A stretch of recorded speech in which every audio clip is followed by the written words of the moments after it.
Welcome back to The Heat. Australia hosted the G20 summit this past weekend in Brisbane. World leaders pledged to boost global growth by some $2 trillion over the next 5 years and close the gender gap by adding millions of women to the workforce by 2025. Joining us now from Beijing is Dr. Liu Baocheng. He's the director of the Center for International Business Ethics. Here in our Washington, D.C. studio is Dan Ikenson. He's the director of the Stiefel Center for Trade Policy Studies at the Cato Institute. Also joining us is Karel Lannoo. He's the chief executive officer of the Center for European Policy Studies in Brussels. Gentlemen, thanks for joining us. Dr. Liu, in Beijing, we've had another G20 meeting, lofty statements from all those leaders, but we know from past experience that they have a bad track record when it comes to implementing these agreed-upon actions. Do we have reason to believe that this year is going to be any different? Well, yes and no, because the G20 is staged with lots of high expectations and also ambitions. And they are also inclusive in many of those topics on all the macro side of the economics, politics, and climate change, etc. So therefore, implementation is really the weaker part. However, we can see that with the more concerted efforts and consensus, it is moving on the improvement side. And for example, for this year, there is a commitment to bring up the global GDP up to by 2.1% over the next 5 years. And also within which we can see that there are also bilateral engagements, so that we can see that there are also concrete improvements and concrete results. Mr. Lannoo, let me get your view on this. What is the value of the G20 summit? I mean, do meetings like these truly make a difference? And they make a big difference, and I would contradict you right away that the G20 has produced lofty statements. The G20 has done a lot in coordinating the response to the crisis in 2008, 2009 with the London and the Pittsburgh summit. I have followed very closely what they have done in the area of financial regulation. That was extremely important, and basically we have implemented almost everything. The last element was discussed in this summit, which had to do with resolution plans of globally active banks, on which they have made sensible statements. But I would also say how important the G20 is for macroeconomic coordination and for the coordination to responses in, say, differences in cycles all over the globe, and to try to have a coordinated response. I think also again in 2008, 2009, we managed this. They managed this very well. The thing is, what you have to see is that at the global level, there is no other forum for economic policy which is that important as G20. And if the heads of state and government of all these G20 countries come all the way to Brisbane to go there, it is also because they believe it makes a difference. The G20 has become much more important today than the G7 was. And of course, there are some problems with the fact that there are some political tensions with, for example, Russia today, with Putin. But even Putin was there. And the fact that Putin continues to go there is also, from a political perspective, extremely important. Do you believe that to be the case, Dan, that these meetings do produce the results that we're looking for internationally? I don't really think so. I mean, I think the G20 is more of a gab fest. It's more of an opportunity for politicians, for leaders at home to escape the domestic heat and to be seen doing something kind of grand. But usually it's just a recitation of what, or a reiteration of what the globe's problems are. Do we have agreement that we have anemic growth, or that there are not enough women in the workforce? Yes, but there's no bindings as to how you go about producing solutions, but it's an opportunity. I mean, I think it's good for world leaders to get together and have these kinds of discussions, but it's never really been a forum for resolving the issues. What about Mr. Lannoo's point that a forum like this is key to resolving an issue like the financial crisis we had in 2008? No, I think it's confidence boosting. There weren't a whole lot of coordinated measures undertaken. The big issue from the Pittsburgh meeting, from the 2009, the financial crisis, was a commitment to avoid protectionism. And by and large, governments did that. But it's not because they made the pledge to one another. It's because it was in their interest to remain open. We have this global economy, and each economy is dependent on imports now, although the politicians don't really admit that. So we didn't want to impose barriers a la the 1930s. Dr. Liu, in Beijing, I want to get back to something that you just talked about, and that is the summit pledge to lift collective output of the G20 countries by 2% by 2018. That would add something like $2 trillion to the world's economy. But did that meeting actually say how they are going to go about doing this? I mean, they talked about investment, trade, competition. But did we see any concrete proposals? Well, we see the broad strokes mapping out the scenarios in terms of the reducing unemployment, boost the energy efficiency, and create the productivity, etc. So, well, you cannot really expect the G20, such a high-level leadership summit, can really bring up very specific implementation plans. I think it is up to the individual member states to come back home and work out a detailed roadmap as how to achieve that, in which I think also China played a very important role, and it is expected that China can really contribute at least to 30% of this type of target. Mr. Lannoo, I want to move on to something else. There was some talk of climate change at the meeting in Brisbane. The Australian Prime Minister Tony Abbott was not keen to put that on the agenda, but it was brought up by President Obama. I want you to listen to what President Obama had to say first.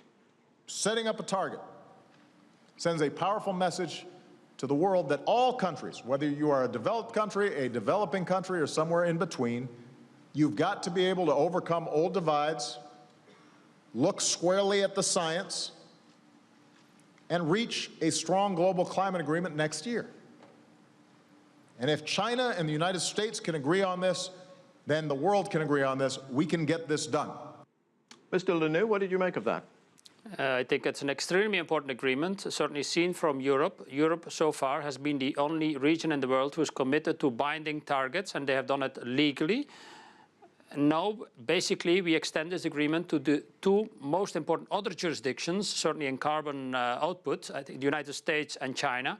If China and the US have an agreement, it falls very well together with what the EU is doing and has already done for the last 5 to 10 years. So now, in the coming weeks, they can go to the next United Nations Climate Summit and say, look, we have agreed this amongst the 3 largest carbon output producers in the world, and put pressure on the others. Dan, what did you make of the climate change agreement then?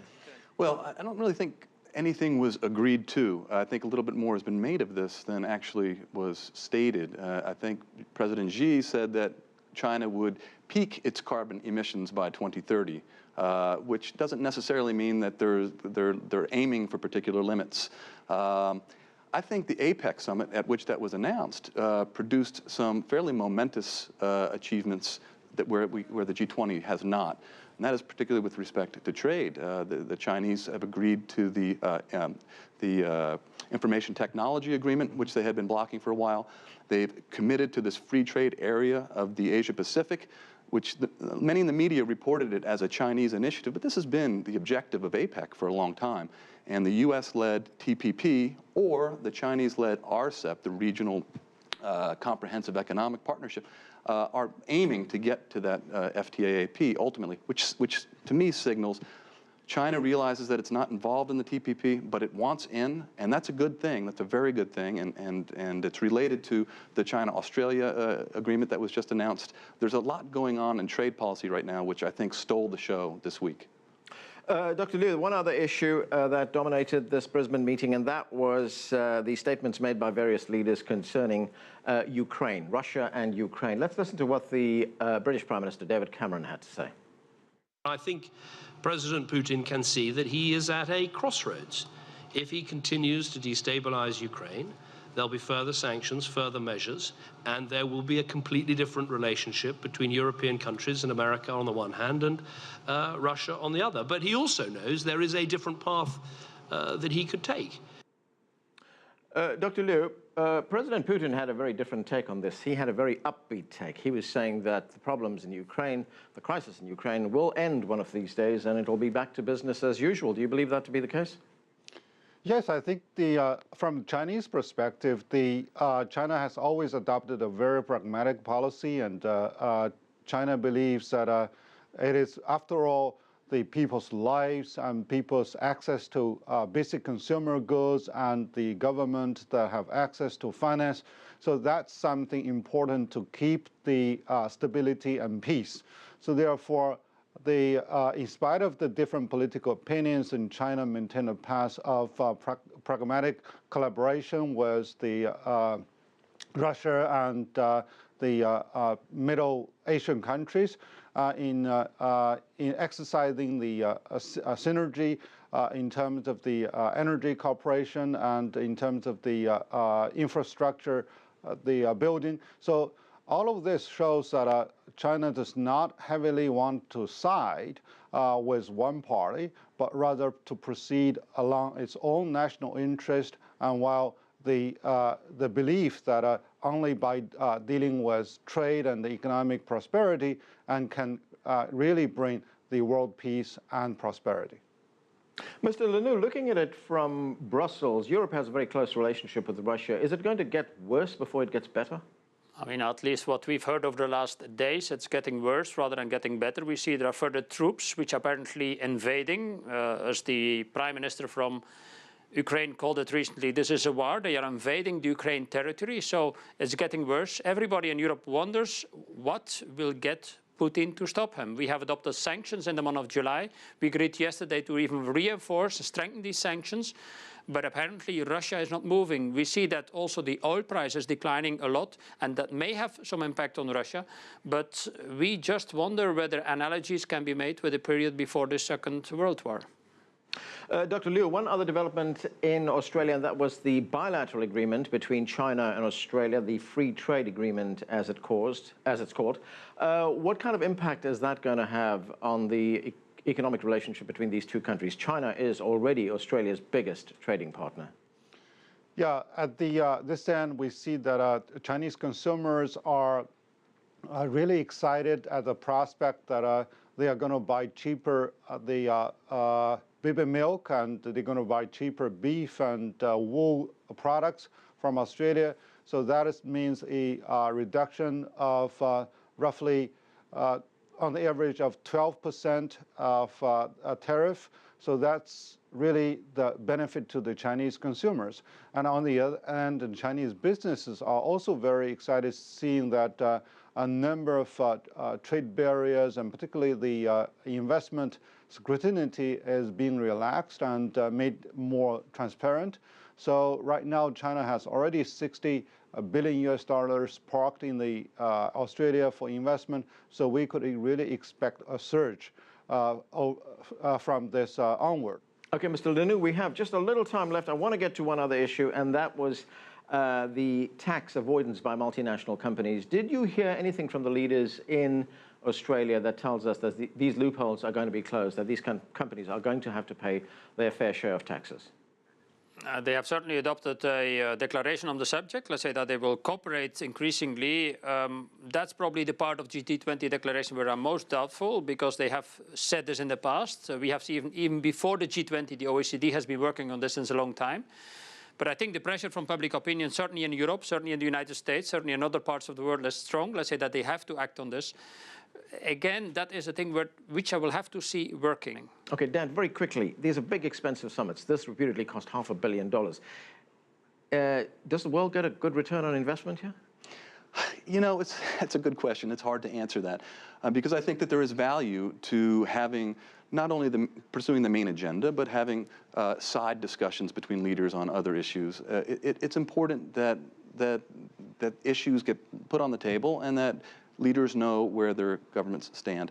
But, you know, there's a lot of pomp and a lot of unnecessary expense to these meetings that could be pared down more easily. And, you know, if you have it, if you set it up so that it's more results-oriented, and I think you can get things done on the cheap. Okay, we're going to have to leave it there. Thanks to all of you for joining us.